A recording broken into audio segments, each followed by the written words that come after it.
welcome to this webinar on running your first ultra in 2024, brought to you by Threshold Sports. It is a pleasure to see so many of you dialing in. Do let us know in the chat where you're joining us from. I've seen some names already from Brighton, which is actually where Threshold's office is based. So hello to Talene from Brighton, Gloucestershire, Wickford, Colchester. Let us know. And a few people saying this is going to be 2024 is going to be their first ultra. Catherine saying first 100 kilometers, 60 kilometers being her furthest. That's great. Hi to Deborah, one of our Ultra 50/50 challenges, taking on 50K with us. We're going to wait a couple minutes just to let people flood in. We've got people still joining, so we don't want to dive in just yet. Hey Sam from Cumbria, must be very snowy up there. Seeing all the pictures from the spine, it looks pretty cold. Just by way of introduction, my name is Ed Scott. I'm a member of the team here at Threshold Sports. I'm also a trail runner and ultra runner myself. I've done distances from 50K up to 100 miles, which I don't say to brag, just to show that we at Thresholds, we really care about this sport. It's not just a business for us, it's a passion. I'm joined by a couple of very special people who I'll be introducing shortly. But just so you're aware of how this webinar is going to work, we're going to have a bit of an introduction for those of you who are new to the subject around what ultras are, why people do them, why they're growing, and ultimately why we think they are the bee's knees.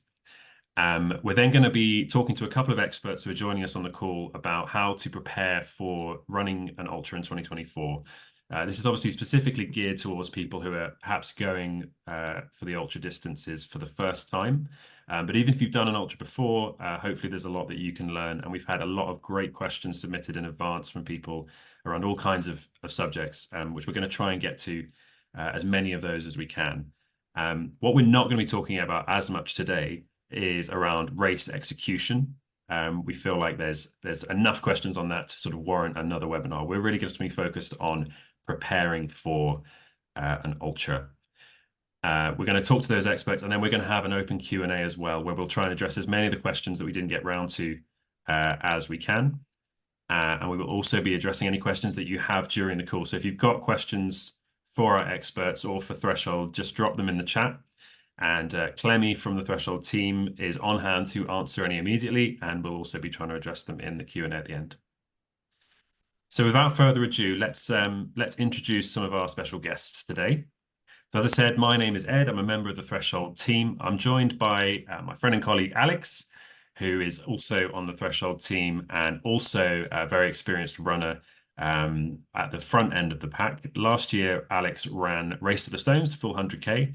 And where did you place on that, Alex? Oh, I came sixth. Came sixth. And that was only, what, 5 or 6 weeks after a 100-miler or something like that? Yeah, 4 weeks after. So Alex takes work as seriously as he takes play, as you can tell. We've also got Emma Kirk-Odunubi joining us. Emma is a running coach and sports scientist with over 15 years of running industry experience. Day to day, Emma works with a variety of men and women, from the novice runner to the elite athlete. And we also have Mary Johnson. Mary is a member of the team at Harrier Trail Running. I was going to say hey Harrier because your name says Harrier, but obviously that's not your name. Hey Mary and hey Emma. For those of you who don't know, Harrier are a fantastic manufacturer of trail kit and equipment, born out of a desire to provide trail runners with a different option, one that offered exceptional value, thoughtful design, and outstanding quality. And we at the Threshold Trail Series are really proud to partner with Harrier on Threshold Trail Series events. So we'll be talking to Emma around preparing physically and mentally to take on an ultra, and we'll be talking to Mary as well about how to prepare your kit. And Mary, as you can see from the picture, you're a bit of a trail runner yourself as well, so I'm sure we'll talk about some of the preparation aspects. Great. Well, let's dive in a little bit then. So before we talk about maybe preparing for your first ultra, let's just get some definitions on the table. So the first thing that you might find people asking you if you tell them that you are taking on an ultra in 2024 is, what is an ultra? And the answer is, it's actually a really broad definition. It's really anything longer than a marathon, which is defined as 26.2 miles or 42.2 kilometers. Quite an arbitrary sounding distance that has a whole interesting history of its own. But ultras really come in all shapes and sizes. There are a couple of standard distances that have emerged over the years, and those distances tend to be 50 kilometers, 100 kilometers, and then 50 miles or 80 kilometers and 100-mile races as well, or 160 kilometers. But you do get ultras longer than this. Those of you who are following the sport quite closely will know that at the moment the Spine race is going on. That's a 270-mile race, which is absolutely insane. And as you can see, just by sort of laying out this information pictorially, there is a lot of different distances that all are classified as ultras. So it's a really, really broad church. And actually the term kind of on its own encompasses a great deal of different races. In terms of where Threshold and our events sit in that broad spectrum, our mantra is ultras for all. This has been our mantra since the beginning of Threshold, way back in 2009. But we recognize that we're sort of part of a broader history even than that. So I thought I'd just take a moment to position the history of ultra running in about a minute. So to be brief, people have been running ultras since since ancient history. This statue you may recognize is of a man called Pheidippides. He lived around 500 BC in ancient Athens, ancient Greece. And when the Persians landed at Marathon, which is a name you may recognize, he was sent to Sparta to ask for help. The sort of easy point to gloss over there is that Sparta was about 150 miles away. And that's a distance that he apparently ran in 2 days, then ran all the way back. He then ran the 25 miles to Athens to announce the victory, and apparently after that he died of exhaustion, which might be understandable, but it's actually kind of an origin story for ultras in general, because ever since then, distance running, and particularly ultras, have really been associated with suffering and mortality, which is something we want to change at Threshold. If you fast forward about 2,500 years, we saw a bit of a running boom in the 1970s. And in that time, the marathon kind of emerged as the sort of bucket list distance. That kind of led to a lot of people thinking that the marathon was kind of the limit of human potential, the limit of human performance, the furthest you could possibly run, which of course is not true. And in the last sort of 10 or 15 years, we've seen a bit of a second boom in running, and ultras and trail running have really been spearheading that boom.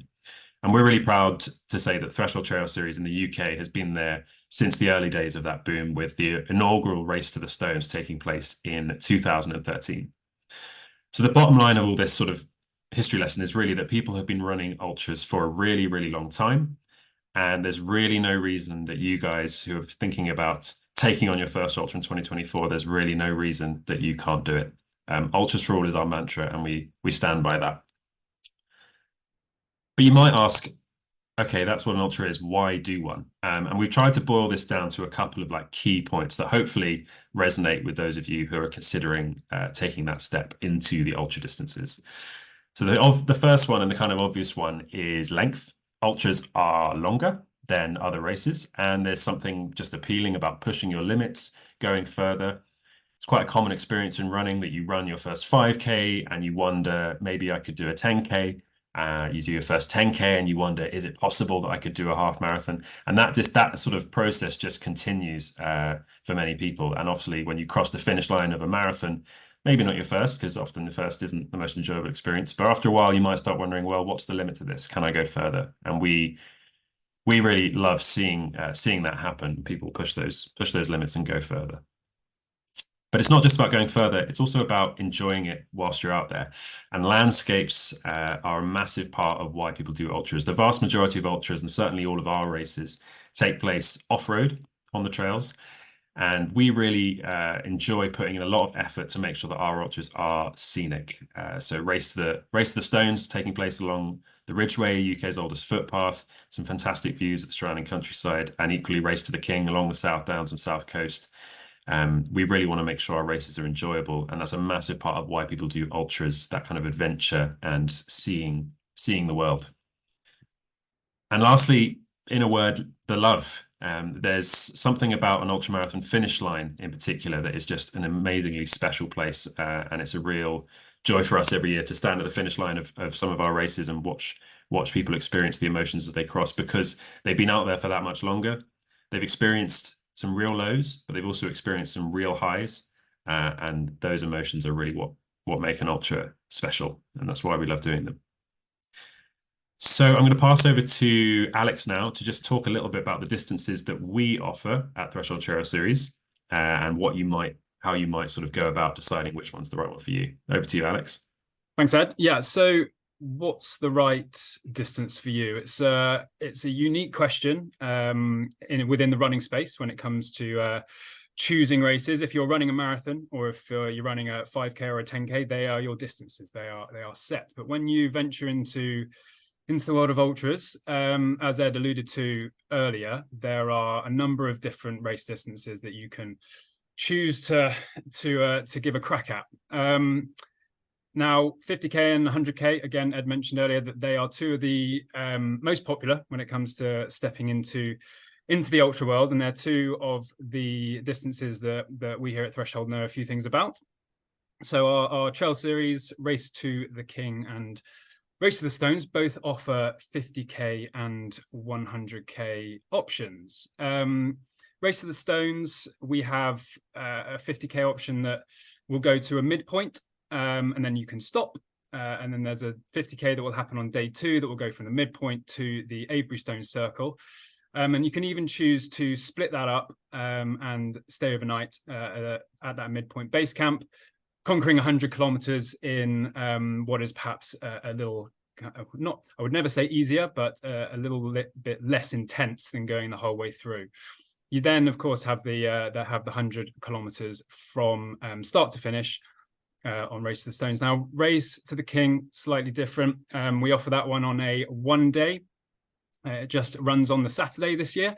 We have 2 beautiful routes going off in different directions around the south coast. So we have a 50-kilometer coastal route and a 50-kilometer what we call castle route. The coastal is a beautiful route through Chichester Harbour, offering you a little bit more flat running, whilst the castle route takes you around Arundel Castle and up and down some of the more grueling South Downs Way climbs. So you can really choose how you'd like to test yourself over the 50-kilometer distance, and then put those two together and you have got 100 kilometers of Race to the King South Downs Way action.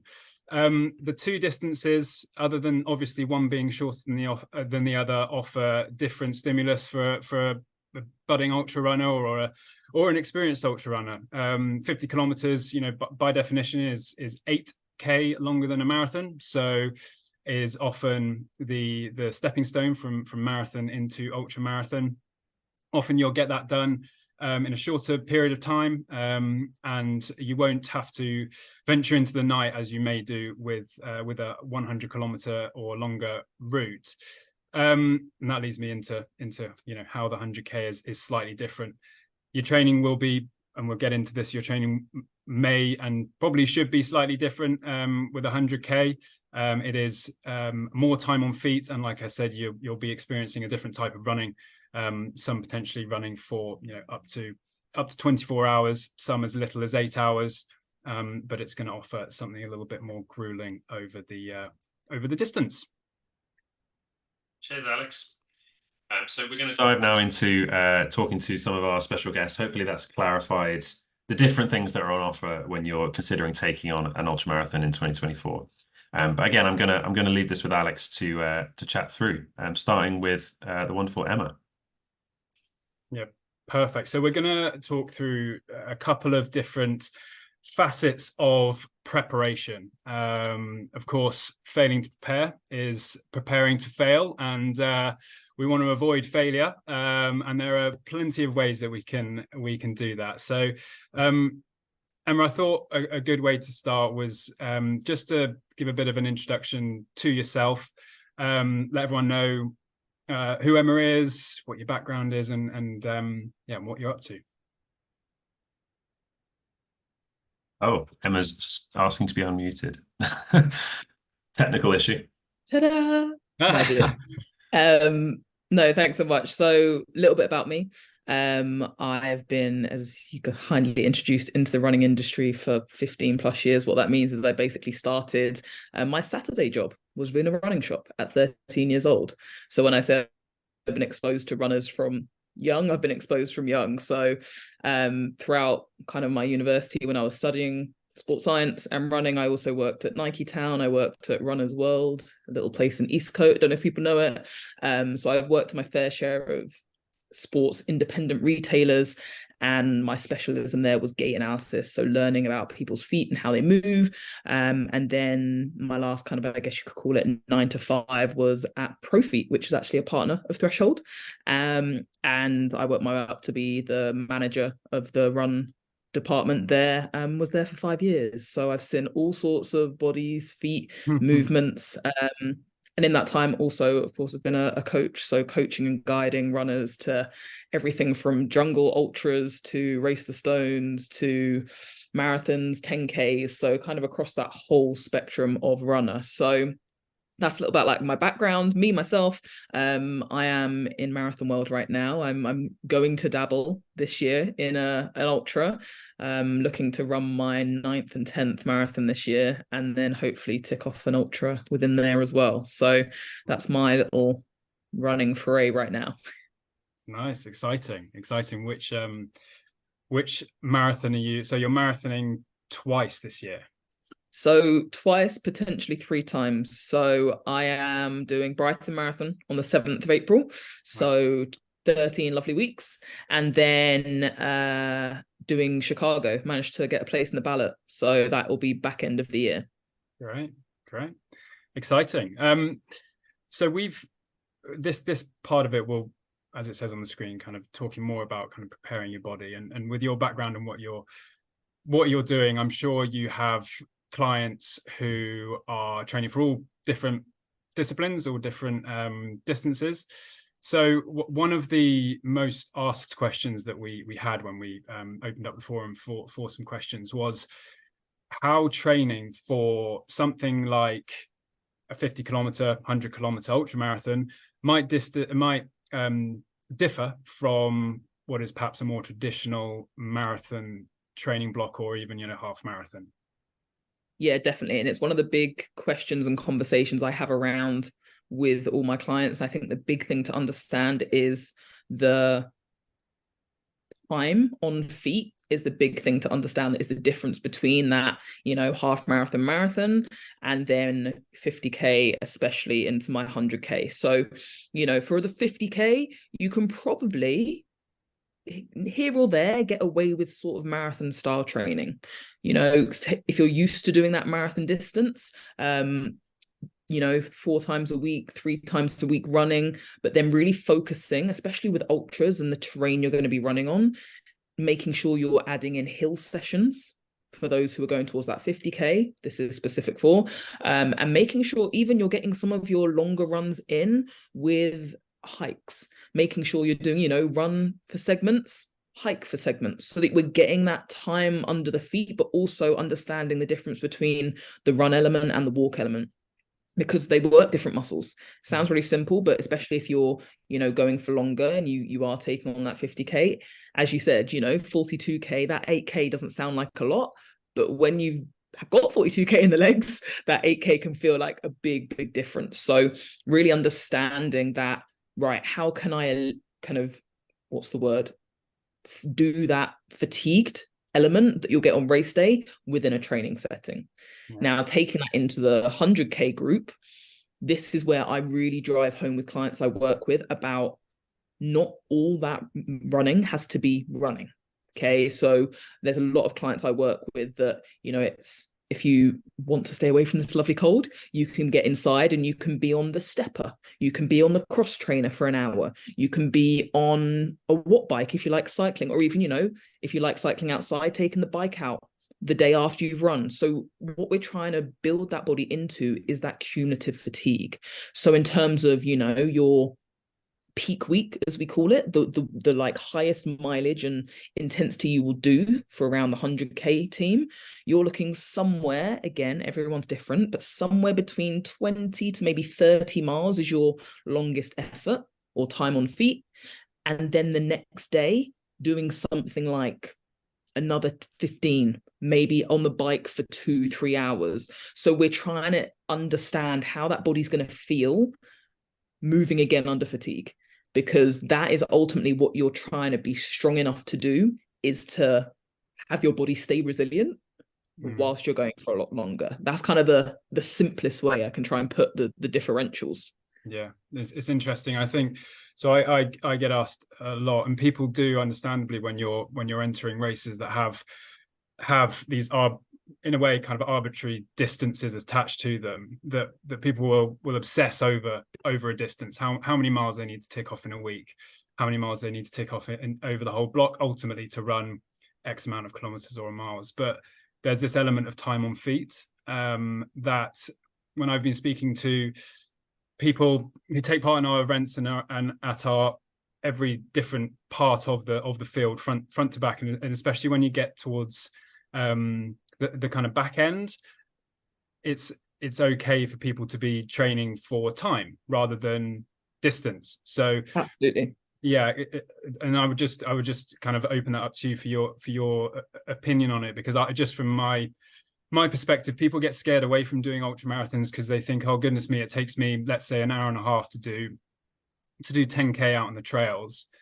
I can't train for 100 kilometers because there's not enough hour. I've got a job to do, I've got this, that, and the other. But there's other ways of concentrating the brain and the training effects. Yeah, absolutely. And we had it at the talk that we did in London recently, was Sophie explaining that any time on feet is time on feet. So for example, say part of your commute to work is you drive to the train station and that drive is 3K. How about you prepare yourself, leave a bit earlier and get steps in. So instead of, if you haven't got time to do these big old sessions, but daily you're adding another 5 to 10,000 steps in there, which weren't there before, that's actively you still adding in training in your day-to-day life. So there's ways that you can work around it, and it's building over time. It doesn't have to happen straight away on one day. And as you said, for those people that have that 90-minute 10K when they're out on the trails and things like that, how about on a weekend, making a weekend of it? Being like, right, I'm going to go down to the Jurassic Coast and we're going to hike from Lulworth down the road to a lovely restaurant. Take friends, bring hiking poles, have a nice time, but just enjoying being outside, because, as you guys say, for the Threshold series, it's all about being in the landscape. So make sure you make your training enjoyable. What's great about this is the races take place in kind of the deep summer, or, well, we hope. So it means that when you are getting out in the Aprils, the Mays, we will have some sort of warmth. It should be quite nice some of the days to go and do those longer walks. Don't jinx it, Emma. I won't. I'll whisper. But factor in, like, adding walking in, especially if you think you are going to be that person at the back of the pack, which, may I add, is still fine because you're still completing the distance. That's another thing just to add in there. People think, oh, well, because I'm going to be at the end, it's not. You're still running and you're still completing an ultra, which is an incredible feat that not many people will do. So time goes out the window and it's just focusing on how you can best prepare for yourself. I think that's really spot on. I think, like you say, everyone gets themselves to the start line, and that is more than a lot of other people will do. And especially at Threshold, with what Ed was saying earlier, ultras for all being what we're all about. We'll have people running, walking, kind of crawling, and everything in between. And it's just kind of getting through that distance and being proud of doing that. When it comes to training and preparing yourself for what you're about to undertake, the long run, although I appreciate we've just spoken about time on feet, so this can be a long run or a long hike in terms of time or in terms of distance. There is a body of thought about this kind of Sunday long run, and whether it needs to be, firstly, how long. Again, we can focus on time or distance.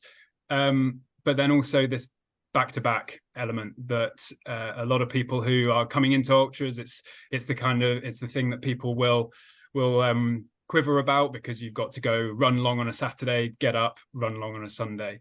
And it'd be interesting to hear you talk a little bit about that and the stimulus of that versus the more standard just Sunday long run or Saturday long run once a week.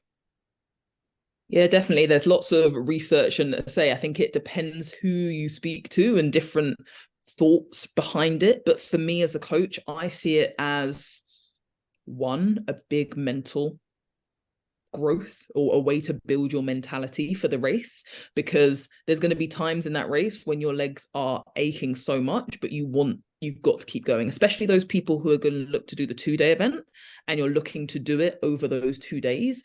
It's going to be learning how to get up and get those legs moving again.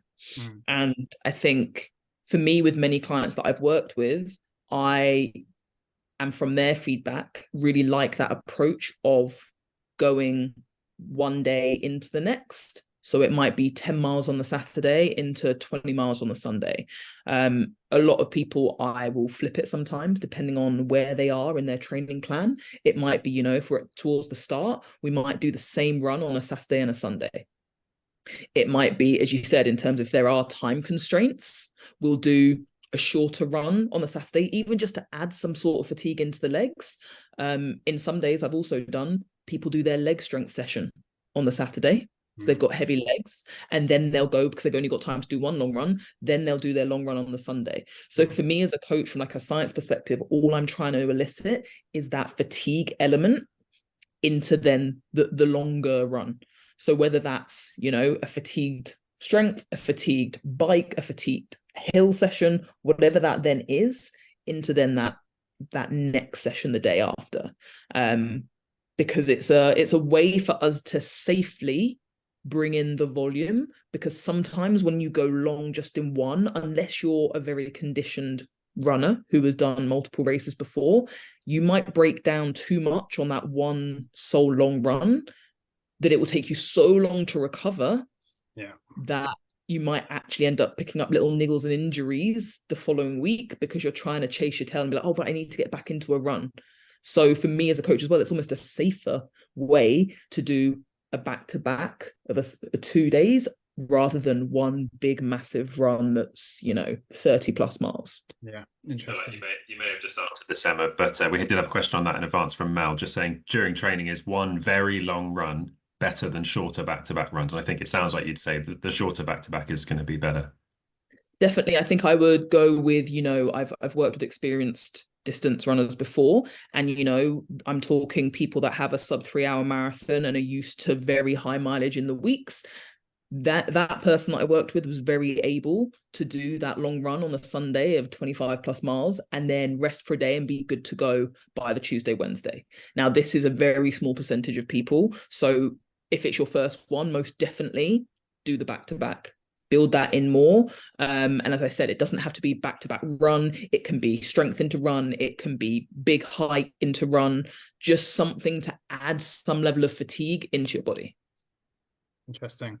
I'm going to pick up on a couple of things that you touched on there. So niggles, injury, keeping the body in one piece during all of this is often difficult. You're stressing your body to the most it's probably been stressed, especially when it comes to physical exercise, for those especially who are coming into ultra running for the first time. And you mentioned things like having people do their leg strength sessions in and around long runs, but kind of dialing that back a bit and just talking about the importance of strength and conditioning and the other parts that facilitate running and facilitate kind of putting one foot in front of the other.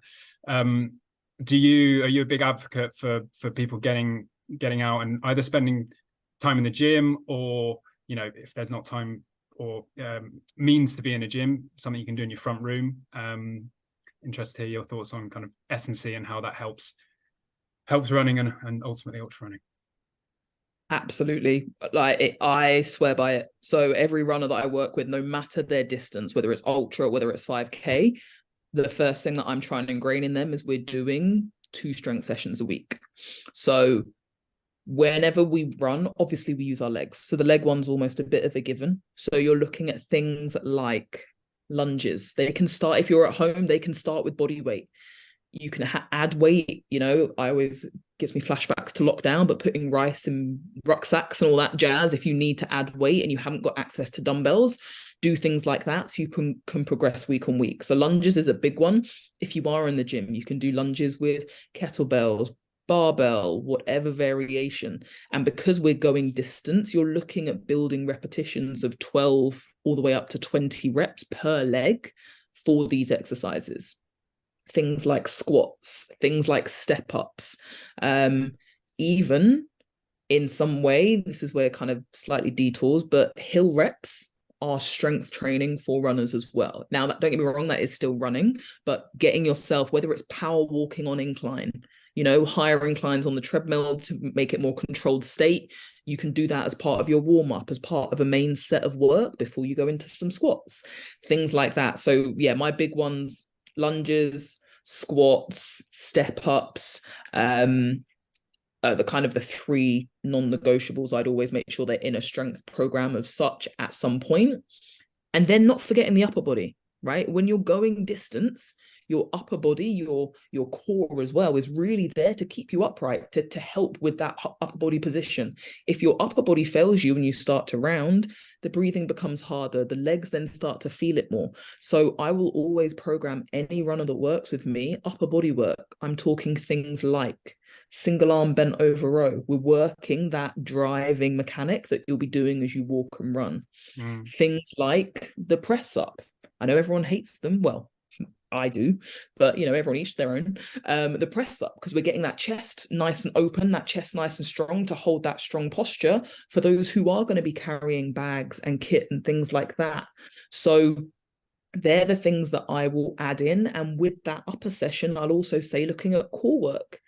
Things like plank drags, where you're dragging items underneath you in a plank position, working those, side and core muscles. So don't know if you can tell, I'm very passionate about strength.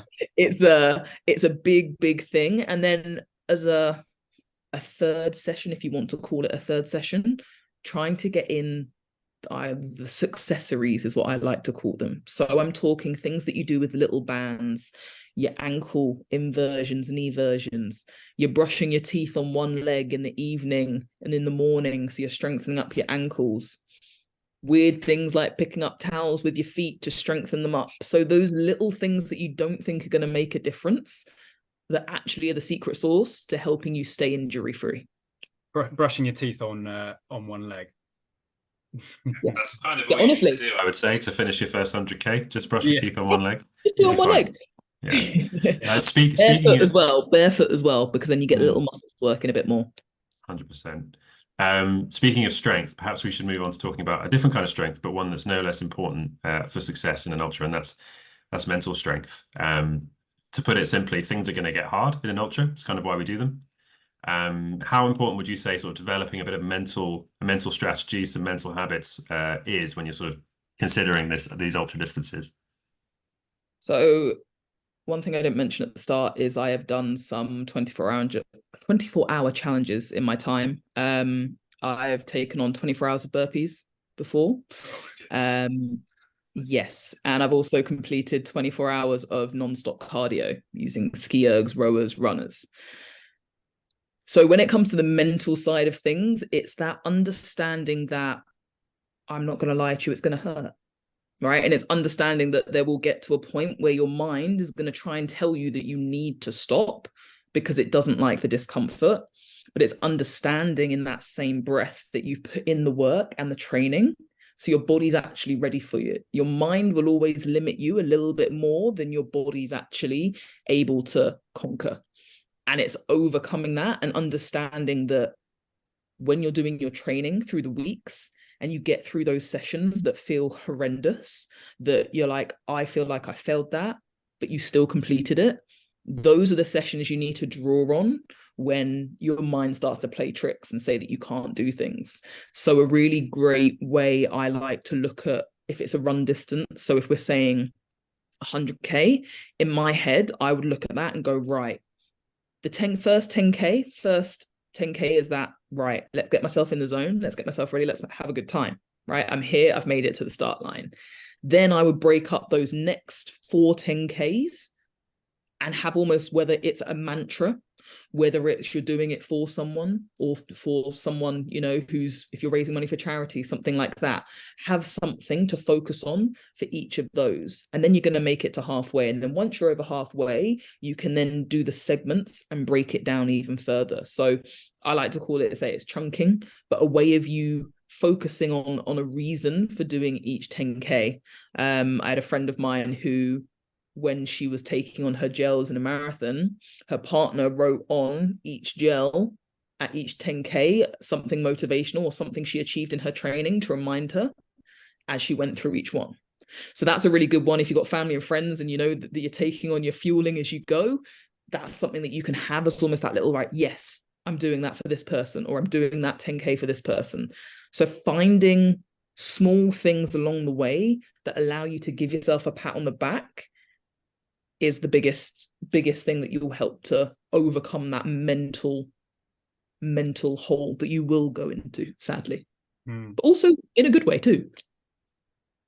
I think I'll just add something to that, because it's something that we touched on when we spoke a couple of weeks ago before this. Just from my perspective, the mental side is almost more important to get a grasp of when you're doing endurance sport, full stop. But you know, ultra marathoning, if we're in this forum, for me this summer, when you're undertaking these mammoth challenges, as they are perhaps once in a lifetime challenges for a lot of people, you have to find your why, and that is, without doubt, kind of you'll do your training and your body is capable of doing your training, but if you can train your mind to understand why you're doing it and really kind of tap into something as powerful as you can, really, why are you doing this? Is it like what you were just saying, Emma, about someone writing something on some gels that you can read and it reminds you of your loved ones or your training partners or whatever it might be? But for me, I ran 100 miles and then 100 kilometers 4 weeks later, and it was all of the why is why I completed it. If I hadn't have kind of had a very sure reason of why I wanted to complete that, which was ultimately all to do with various kind of long training blocks, but lots of sacrifice for myself and then also my family, it wouldn't have driven me beyond, you know, the 80 kilometer mark of that 100 kilometers, because your body can do it. You just have to get your mind in the right place to keep going.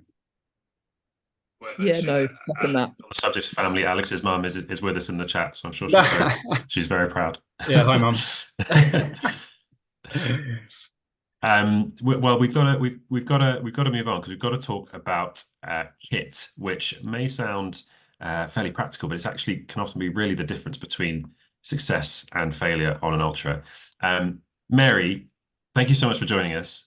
Could you tell us a little bit more about Harrier and what Harrier does, first of all? Yeah, so Harrier have been going for nearly 4 years now.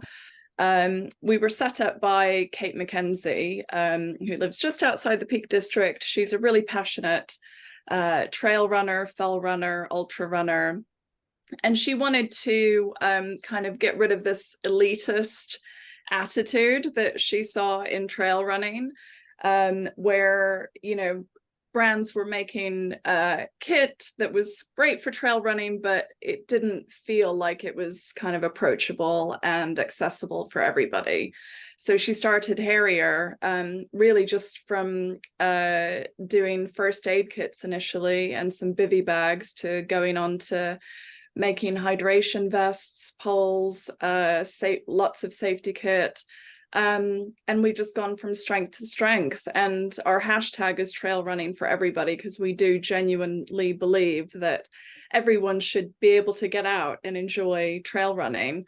So yeah, we're really excited to be kit partner with Threshold this year. Super excited to have you on board. As you can see from these pictures, we've got many people taking part in the races already in Harrier kit, and hopefully many more. For people who are thinking about taking on their first ultra, then this whole world of kit can be a little bit baffling with all these different packs and solutions and sizes and all these things. So if you were sort of to boil it down for someone who's taken on their first ultra, what's the sort of essentials that you think people should have on them for the race? Yeah, well, I just want to I guess, preface that I am coming at this as an ultra runner myself. I've done two 50Ks and a 40 miler. And if this is your first 50K, really you want to have a hydration pack as, as an absolute minimum. So that's something where you can carry water, you can carry snacks, maybe you can carry some extra layers, or some first aid essentials if you get some blisters. That is what I would say is your minimum, really. As you progress, and depending on the type of terrain that you want to do, you might want to add something like poles to help you, which Harrier can help with as well. But yeah, I would say those are the kind of the minimum things that you'd want to carry with you. Well, the poles is an interesting one, right? Because it's something that perhaps people wouldn't, you know, the hydration pack is more obvious in my opinion. It's, you know, it's something that's going to carry you from A to B, but the poles is something that is, in my eyes, they're hidden gems, as long as you use them correctly.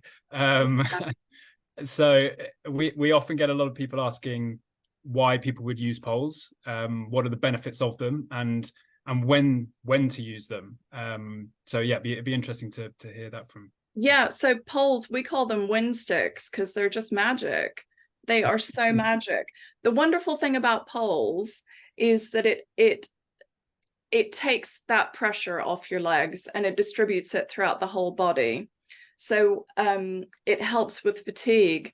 It helps keep your posture, so you're not going to be sore in your back and your shoulders. If you're going uphill, you know, it can add a bit of stability to help you get up the hill. If you're going downhill, again, it can add stability. It can help you on technical terrain. If you're going flat, you know, it can actually act as a propulsion, because we sort of recommend like Nordic walking techniques is the best thing to help you get used to using your poles. So essentially you start walking and then you learn how to run with your poles. But yeah, they're amazing because you can use them for any distance and any type of terrain. I think a lot of people probably think that poles are just for mountain races, but they're not at all. You can use them for any type of race, provided, I should say, that the race allows you to use them, because I think Scotland has this weird rule, don't they? They don't allow people to use poles at the moment. That's another conversation. Yeah, I suppose there's the importance of upper body training comes in there, Emma, in terms of if you're going to be running 100K with poles, you're going to want to make sure your arms can handle that. Yeah, exactly. And that's where that, you know, me talking about that upper strength that people don't really think about, when you've got poles, it's going to be imperative, because otherwise you don't want to be, you know, you want to utilize those poles for good. So we want to make sure that we're able to hold that position rather than kind of having the neck disappear whilst you're holding onto those poles, for sure. Yeah, and I would just add to that, if you're planning on using poles, train with poles, take them out with you, get used to the weight of the poles on your back or on your front, depending on where you're carrying them. Get used to carrying them, get used to unfolding them and using them in your training. A really good way of doing that is if you're doing, like Emma's suggesting, hiking as part of your training, get your poles out when you're hiking, use them then, get used to collapsing them again. But please, if you're going to use them, please practice with them, because if you haven't, it's just going to be a bit of a rude awakening on race day. You're not going to be used to the extra weight, and they're probably going to annoy you because you haven't practiced with them in advance. Where are we putting them as well when we're not using them? As in when we're running? Lots of packs have pole holders on them. So I've got a Harrier pack here, and we've got these little pole holders on the back. The new version, which I don't actually have here with me, has pole holders on the front as well. Other packs, I think you can get quivers and things like that you can use, so they're easily accessible. But yeah, they're really easy to store away. And even with these pole holders on the back, because it's a bungee cord, it's really easy to just whip them in when you're running. Super easy. What as an ultra runner yourself, what is the first thing that you're packing into your pack when you're setting off? Snacks. Loads of snacks. which is a whole webinar in itself, I think, Ed. It is. No, in all seriousness, there are two things that I genuinely don't leave home without. A bivvy. This is an emergency survival bag. It's better than a foil blanket, because it's a bag and you climb into it. And especially if you're doing your training anywhere that's going to be exposed, you're going to be away from a place where you can get help. This weighs next to nothing. It packs down really small. Shove it at the bottom of your bag, and hopefully you'll never have to use it, but keep it with you. And the other thing is a first aid kit. This has got blister plasters in it, things that can help you with sprains, cuts, grazes, that sort of thing. As someone who falls over regularly, and I'm not joking, fall over all the time, that has really helped lots of times. And when you're doing kind of long distance training, you know, you want to take care of a blister straight away. If you feel something rubbing on your feet, having a blister plaster and just being able to whip the sock off and sort it out, it's really gonna help, and it's gonna save you, you know, getting that potential, a small problem becoming a much bigger problem longer down the line. Yeah, I agree. And these are all things that everyone in the virtual room today can find with you guys at Harrier. Yeah, absolutely. We've got first aid kits, bivy bags, we've got hydration, everything really that you need. Worth mentioning that if you want to stock up on Harrier goodies, you can use the code on screen now to secure a lovely discount as well, which we're very grateful for. There was one question that came in on kit, which I think is really interesting. What are the different kit requirements between a 50k and a 100k race? Would you have any sort of pointers there as to what might make the difference when you're going for that 100k distance, say, compared to a 50k? Yeah, definitely. So for a 50k, I would say a 5-liter pack would be sufficient for you, because you're going to do it in you know, a shorter number of hours. You don't need to carry that much food. Probably don't need to carry spare layers or things like that. But for 100k, I definitely go for the 10-liter pack. You're going to need to carry more snacks. You're going to be potentially running into the night, so you want some spare layers, perhaps a jacket. You want a head torch, things like that, and you're just going to need a bit of extra capacity to carry those things. Nice. Amazing. Well, thank you so much, guys. And we've got so many questions to get through, and I'm conscious of time, so I'll just quickly cover. If you are looking to take on an event this year, Clemmy from the team has just dropped a discount code in the chat, which you can use if you want to enter one of our events. It'll secure you 10% off. But in terms of what we're going to be releasing over the next few months to help you on your journey, so early February we're going to be releasing some training plans, and these will be for 50k and 100k, and we tailor those plans to different levels, so beginner, intermediate, and advanced, to ensure that everyone has something they can base their training on. Training plans are a whole other subject, and when those training plans are launched, we'll do a bit of a webinar on those, because they're very much guides. They're not prescriptive, but they hopefully help you on your journey. In terms of the events themselves, we'll get some the event booklets will be launched soon, and that will contain all the logistical information that you need to get to the event and enjoy it and make the most of it. And if you head to our website, you can find a bunch of partner offers as well. We have, as well as Harrier, Emma mentioned Profeet. We have a number of partners who will provide you with some offers that might help you get to that start line. We also have a Facebook participant forum, which Clemmy can just drop the link to in the chat now. If you want to jump in there, there's lots of people who've done one of our ultras before, and there's lots of people who are considering doing one or signed up to their first one. So if you've got any questions in there, you can drop them in there and people will help you out. The community around our events will jump in and help you.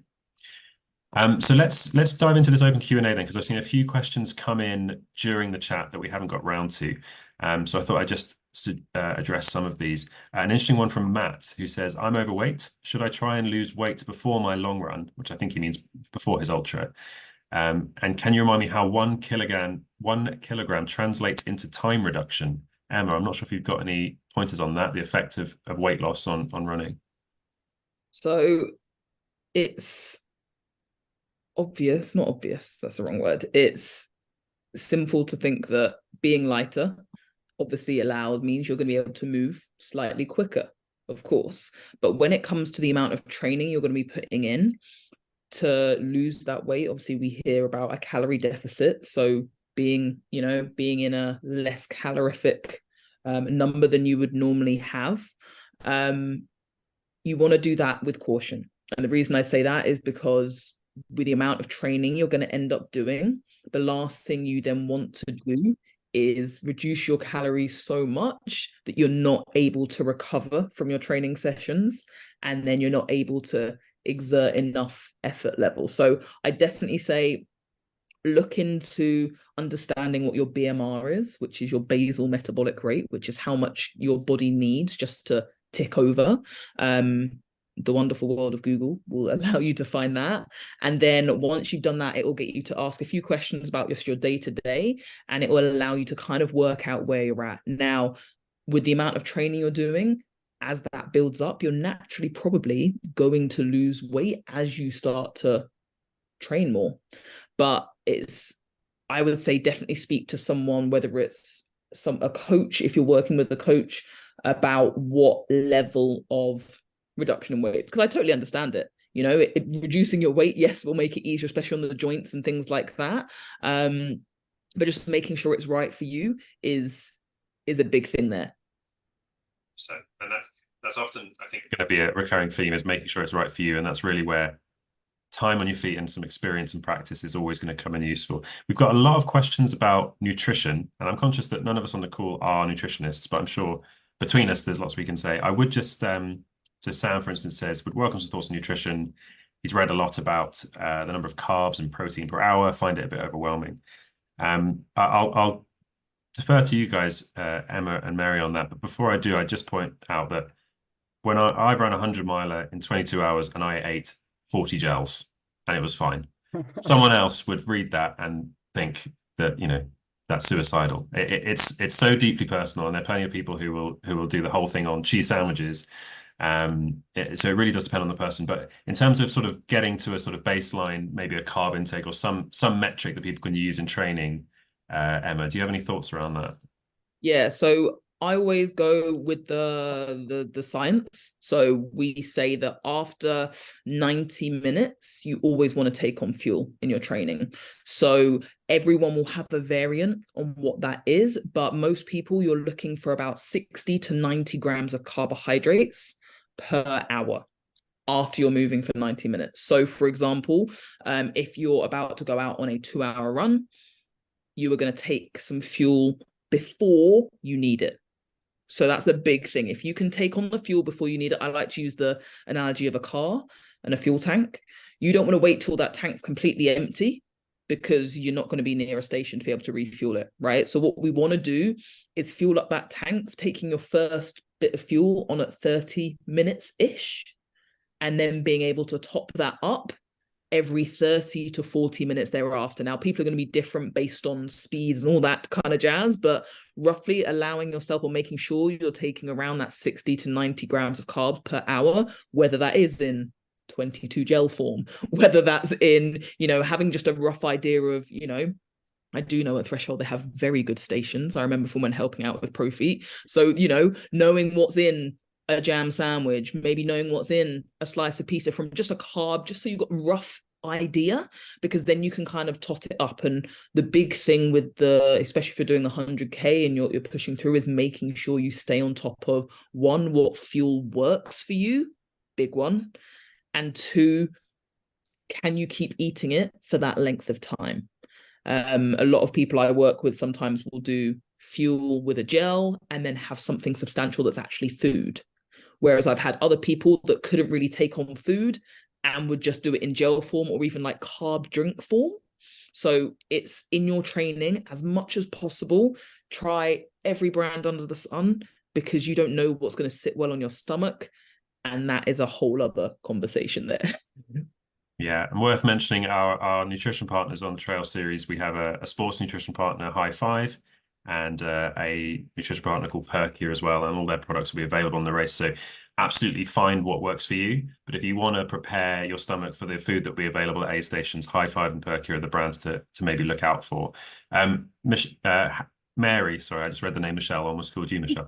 Mary, you mentioned that you're a bit of a snack expert. We had a question come in from Kevin beforehand, offering just some suggestions for race snacks, because he's often used sweet tasting snacks, but begins to struggle with the sweetness towards the latter stages. So do you have any snack recommendations?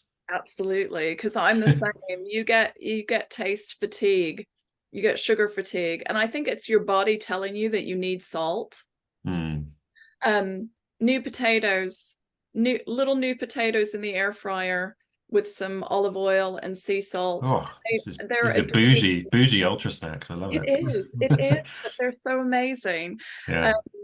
Those I carried with me. You can get little, now this is just my personal thing, like little sausage rolls, but they've got cheese and pickle in them. And just having that little bit of sourness and saltiness, it was just, it cut with having the sweetness of the gels, which I kept having to make sure that I had my carbs and my sugar and everything. But to have something more substantial, it just fills the whole of your stomach, and it just cuts in between all that sweetness. Yeah, what else? You're making me hungry now.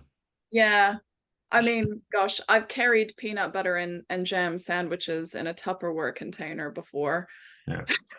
Another one I enjoy is Baby Bell. I can make that recommendation. Good ultra snack. But the sky's the limit in terms of snacks, and I would encourage anyone to experiment. Kendra has asked in the chat, trying to decide if I do 50k race to the stones or go for the 100k. I've done the 2 times 50k race, which was amazing. Now I'm wondering if I go for the 100k. Kendra, I'm going to tell you now, you should go for the 100k. That one's a quick answer there. We've had some questions in advance, which I don't know, none of us fall in this category, but maybe if you have any thoughts, Emma. George has asked he would welcome any advice for a much older runner at 76. All I'd say on that from us is our cutoffs are very generous.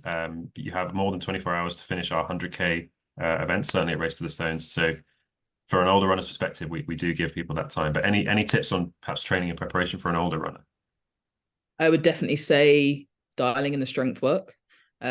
So just because our body's ability to maintain and retain muscle mass after we turn 30 starts to diminish quite a lot. And obviously more muscle and strength you have, the more protection it is for the joints and everything else. So I would say making, at least one good leg strength session a big priority in the training leading up to it. And also just understanding how your body feels after runs if we are building up that mileage. Remember, you can take it onto a bike, you can take it onto something else. Cross trainer may not be as exciting into those hikes, so finding different ways to build up the miles if you know that joints and things like that. But hey, who knows, you might be the sprightliest 76-year-old and can run a marathon in 3 hours, so kudos. I think the 100-mile world record was broken last year for the 85 plus category, and it was something insane, like 25 hours, I think. So people carry on. So good luck to you, George. I hope you join us. Julie's dropped a question in the chat, which she also submitted in advance. So I think it's important we get to it.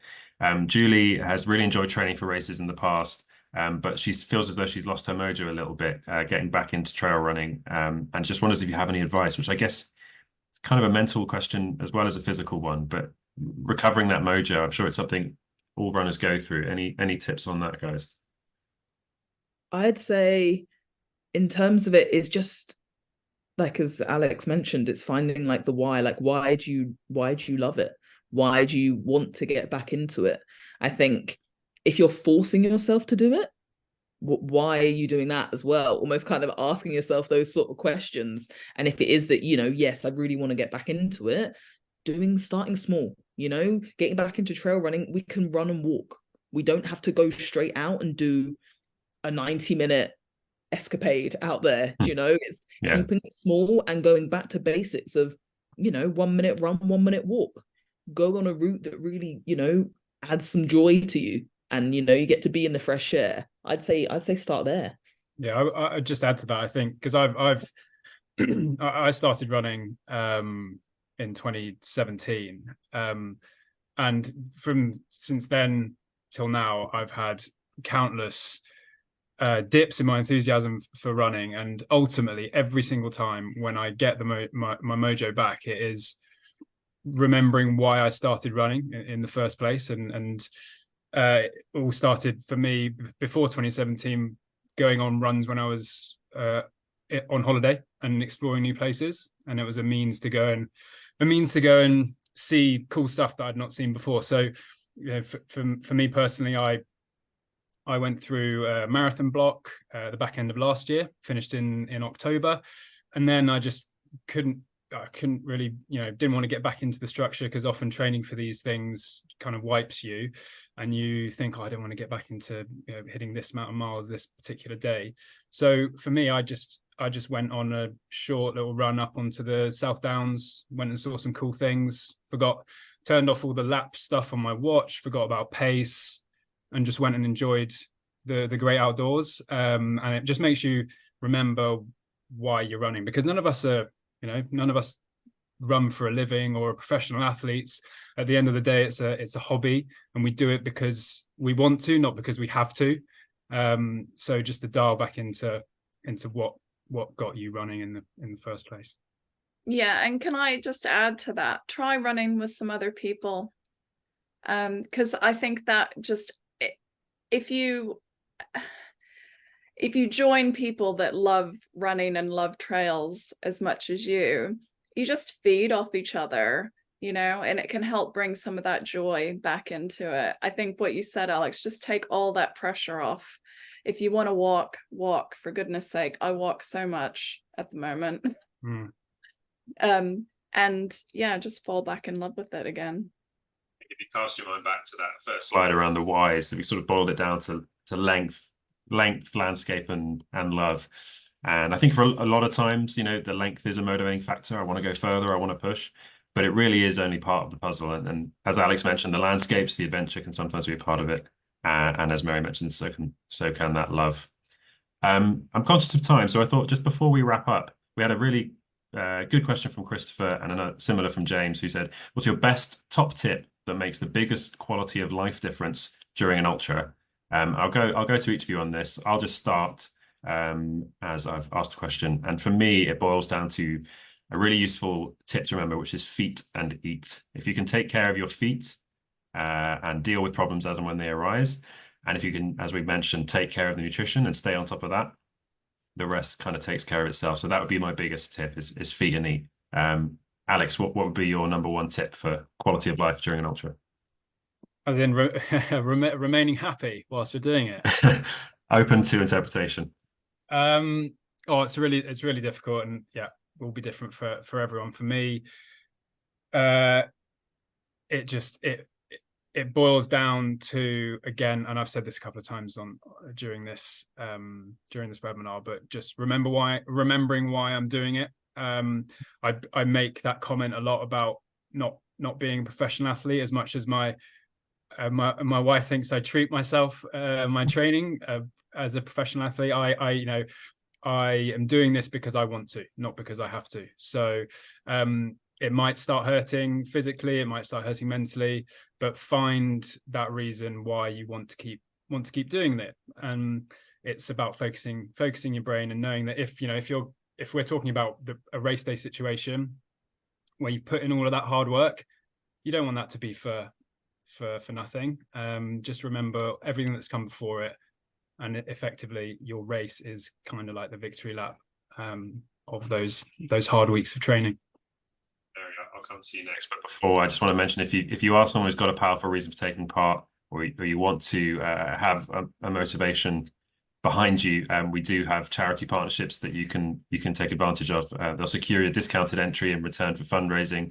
and they're not affected by the impending price rise, which at the end of this month, the prices of all the events will increase. So worth looking into the charity options if you are running for a reason. So Mary, your top tip, your number one tip. Oh, it's difficult to choose, but I'm here representing Harrier, and I do genuinely think you need to have comfortable kit. You need to have kit that is serving you well. It's not going to rub or chafe or annoy you in any way, shape, or form, because you're going to be out there for hours. So whether you get that from Harrier or whether you get it from someone else, just make sure that it fits your body well. It feels like a second skin. You can't even tell that you're wearing it. That's my top tip.